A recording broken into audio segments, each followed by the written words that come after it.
ঢাকা চট্টগ্রাম মহাসড়কের highway road.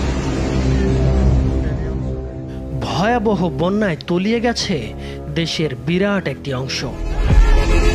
মানুষজন এভাবে দৌড়ে ক্ষতিগ্রস্ত হয়েছে দেশের 10 জেলার প্রায় 30 লাখ মানুষ। বন্ধ হয়ে গেছে চট্টগ্রামের সাথে পুরো দেশের রেল যোগাযোগ। মহাসড়কে উঠে গেছে বন্যার পানি, সৃষ্টি হয়েছে তীব্র যানজট।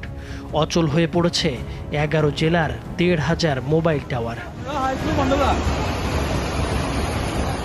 তবে প্রশ্ন হচ্ছে, এত পানি আসছে কোথা থেকে? ভারতের ত্রিপুরা সহ আশেপাশের 6টি জেলায় রেকর্ড পরিমাণ বৃষ্টি হয়ে এসব জেলার বেশিরভাগ এলাকা পানির নিচে তলিয়ে গেছে। অন্যদিকে প্রবল বৃষ্টিপাত হয়েছে বাংলাদেশের দক্ষিণ পূর্বাঞ্চলের পার্বত্য অববাহিকাতেও। পরিস্থিতি মোকাবেলায়